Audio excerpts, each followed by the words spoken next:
Hello everyone, I just had the craziest stroke of luck this morning. I found so many great things. I've been lax on doing some of these thrift store find videos. We've had some stuff, but nothing's been particularly insane, so I just haven't bothered to take the time. This morning I had to. This morning was nuts. It was out of control. There was so much stuff, and it wasn't even just me. There were a few other resellers, and like so there's one guy who's like a big VHS collector, and all the people that were there, they were also going nuts because it was a weird amount of good stuff. And the other thing that was great was that there is normally 20 plus people there in the morning when I go to our favorite thrift store that we tend to go to. This bargain bin that's attached to a regular thrift store. Today, including myself, there were five. And by the time I left almost an hour and a half later, there was still maybe 15 people there total. I don't know what was happening, but there was just no one there. So it wasn't as intense as normal as far as like competition. So it was great. A good variety of stuff too. And it's doubly exciting because, as you know, everywhere prices have gone nuts. Food, whatever. One of the big things is also gas. And a big part of my job is spending a lot of time driving around finding stuff. When you're doing this type of business, you really spend more time out and about looking for things than you do cleaning and listing and packing, and that stuff I probably spend, depending on the day, anywhere from an hour to like 3 or 4 hours in a day doing that part. But it's really spending a lot of that time if you don't have the inventory to list. I'm not going to spend time doing it. So it's been really good to find all this stuff and at the huge book sale and all those things in preparation for the summer. And also I have a huge Playmobil haul, like 40 or 50 different sets of Playmobil and stuff that I've been working through. And most of those won't sell really till closer to Christmas time, but some of them will sell through over the summer. The big thing is that I want to try and actually go a lot less. And we have a working inventory between all the different platforms of like well over 1,000 items, probably about 1,200 by now, plus another 400 or 500 things at least that have yet to be listed, as they're just always have that backup inventory.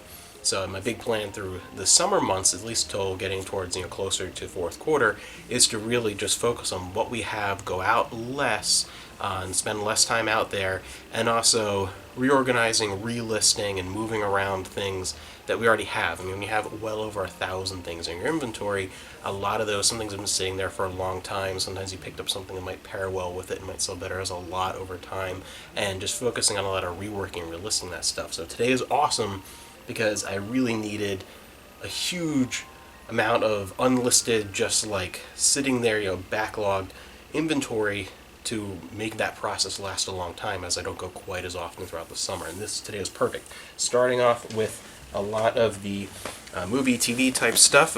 One DVD find, mostly VHS today. Today is VHS heavy. One season, just not really worth much of anything, but bargain bin was worth it. That's always the caveat with a lot of these things. The first season of CSI, Crime Scene Investigation. And would you believe it, this is the only season of the show that I've ever actually seen.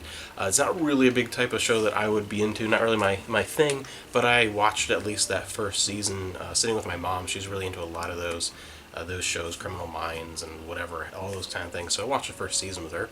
An HD DVD find, Fast Times at Ridgemont High. That was HD DVD I almost never see, and if I do, it is always one of the Bourne movies or Peter Jackson's King Kong, something I either already have over no interest in, or it is a Warner title that's known to be Rodder and is also scratched up on top of it. Like, finding an HD DVD that's actually worth picking up is a rarity, and this is cool, and this is one of the HD DVD combos.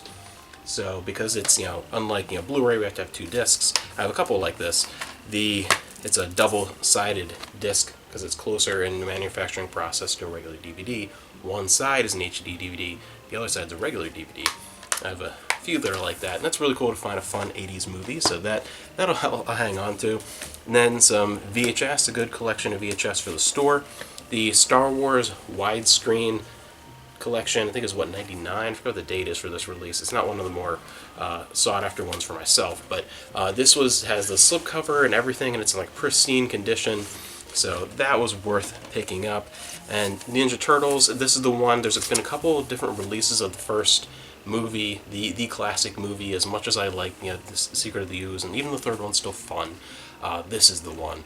And this is the one where the turtles are kind of embossed on the cover, and there are other versions where they're not, where it's still flat, so that's always kind of a cool find. And speaking of Turtles 2, Ninja Rap. And some more 80s goodness with G.I. Joe. It still has stickers in the corner I'll have to get off very nicely, but good bargain room finds with some old G.I. Joe VHS. Good variety of those. And then Kingdom Chum's original top 10, Scooby-Doo and the Ghoul School. One of the few Scooby-Doo things I actually remember seeing outside of the original series. Like, that's I'm not a big like Scooby-Doo person, but I really like Hanna-Barbera. And that original series, like old reruns of that, was kind of what I watched. I never really watched a lot of the other stuff and never really got into it once, Scrappy-Doo, whenever it comes in. But I do remember seeing that on Cartoon Network a lot. And we have Alien and Alien 3. So, okay, interesting movie and an all-time classic. Those were really cool to find. And two things on the video game front, PC games, which you don't really see very often. If you do, they're crappy older things with, you need like the code or it's already been used. And we found Rama, which is a Sierra point-and-click adventure game, and it's complete and everything in there. And that was pretty cool random find. And Summoner, missing the cover, but everything else, the discs look really fine, has everything in there. And Summoner is great. This was one of my favorite launch games for the PlayStation 2. It's a really, I think, overlooked RPG. A lot of fun, especially if you're into D&D style RPGs, things like Baldur's Gate, Neverwinter Nights. I think that really fits that vibe. The second one is a very different feel. They definitely made it much more like a consoleized version. That was on PS2 and then the GameCube. I don't even know if it was on PC, but Summoner 2 is still a lot of fun, but it's a very different experience. This is much more of a, if you like Dungeons & Dragons, that type of thing. That was really, really cool. And then we have some book finds and then some odds and ends. And these are a combination, almost all the bargain room, but a few things are regular room. Some older editions of some classic books that I've sold recently, these pocketbook editions. I've sold a bunch of these, so you can pick them up at like 25 cents. They're worth it. Mr. Roberts, never read the book, good movie. And same thing, Run Silent, Run Deep. And then Alfred Hitchcock's 14 suspense stories. So just some of these older fiction books. Kidnapped, Robert Louis Stevenson, and I forget what this, I have to look what the edition is, but I looked it up and definitely worth grabbing for a bargain or price, and a good book to begin with. And these, I always love when I find these because they always do well. I just sold one yesterday that I picked up for 50 cents for like $12 plus shipping, whatever. Any of these old mystery novels, it depends how old and what they are. The more scandalous, the better, usually. Any of these, like in the old pocketbook editions, whatever, we have the Chinese box. And this one is really cool cover art. Carter Brown and Al Wheeler mystery. I never heard of Al Wheeler, but the blonde. And it just really, some of them have beautiful cover art. Always wish I was more into these, because I would keep like so many with like just the cover art alone. But a lot of I'm not into a lot of the older mystery books, and the ones that are good are, for me, always like a once and done type thing. Like I've read some of them that I've gone on to sell because they're quick and they're fun, but they're not ones I'd reread ever. This one collection of Casey Perkins. This is a kids book series that I've actually never run across. So when I saw a big stack of them, I have some annoying stickers to take off them, so they're not the greatest find in the world. But when these type of kids books, and especially getting into like middle school age, those always do so much better if you have a small collection of them. No one's going on and buying like one of them, but if you have like 10, then that'll move. Another thing was, it's so random, and most of these are never worth picking up, but out of the main room, the regular thrift store next to the bargain room is so weird with their pricing. They've been changing the type of stickers they're using, and the pricing is all over the place. Some things are, it'll even have the old sticker on it, and it'll say $1.99, and they'll put the new sticker half over top of it, and it says like $7.99. What the heck are you doing? And then other times, these were wrapped together in a rubber band, and it said 99 cents, which I've literally never seen anything there 99 cents in years. I don't know what the heck, this was a pricing error.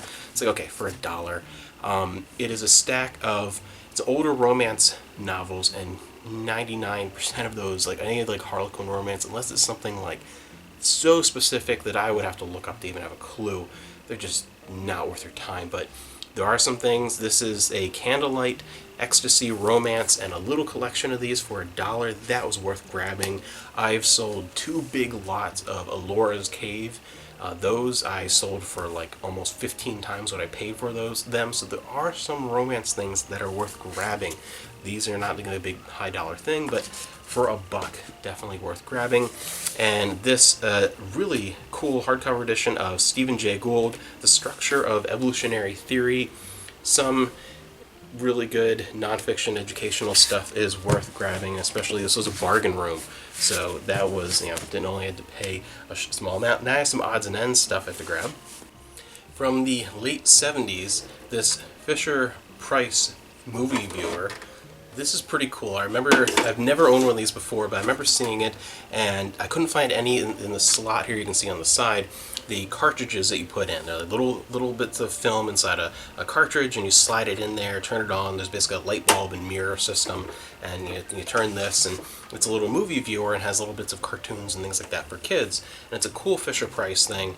It at least turns on. It's going to be one thing I have to sell for parts because I couldn't find any cartridges. I've never seen any of those cartridges before, ever. But it's a cool little thing, and it was in the regular room, and it was only like $4, so that was still definitely worth grabbing, even as a 4 parts kind of thing. And it's an interesting thing to see. I've never seen that in person before, but for $4, okay, that was kind of an old cool thing to grab. And a few things that are outside the normal wheelhouse that I want to put on because we've been really building up Etsy a lot recently, I always try to diversify too. You don't want all your eggs in one basket, and all these different. We have our mainstays that we really put the store through. Things like eBay has always been like the main thing, but you always want to diversify all these different things. Macari, Etsy, Pengo. I've been really liking Etsy, especially. I've been selling like maybe. Amanda was looking through the numbers yesterday.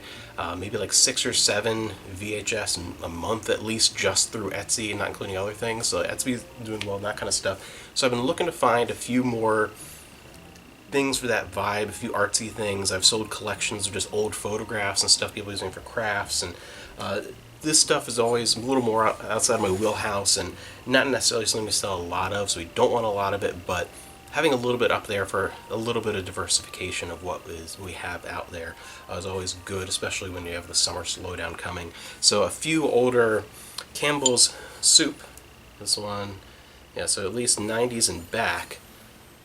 This Campbell's Soup, Coca-Cola, that kind of stuff. There's a lot of junky stuff out there. It's not worth anything, but there's always a few that are worth something, and there's a collector's market for them for sure. So this bowl, this little guy here holding the thing, they were only $2 a piece, and those I think were worth grabbing. And then the larger things were 2 bargain room finds. They were in a box, and I pulled them out of the box, and thankfully they actually aren't as heavy as they look.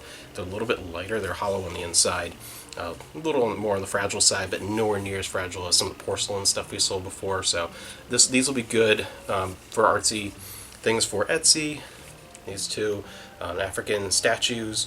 They're actually really pretty, and they're really well done. I like the woman sitting there, and like the kid looks really adorable, and see the kid there. The kid's really cute in the lap. And those, I pulled them out of the box in the bargain room. They don't weigh a whole lot, so those are worth grabbing for that. And then this is Kids on the Sled was one of those I had to kind of look up. It's in really good condition. It's actually like not as super fragile as it looks. And one of the I looked up the brand and that kind of stuff to see it was worth grabbing. Definitely worth grabbing. From the but I was actually in the bargain room as well, and was surprised it was in good shape. So all of that, and that's not it. This is going to be a 2-part thing. I'm going to have to stop here because the next giant thing that filled an entire box is all the same thing. Someone got rid of their enormous horror VHS collection, and they were obsessed with vampires.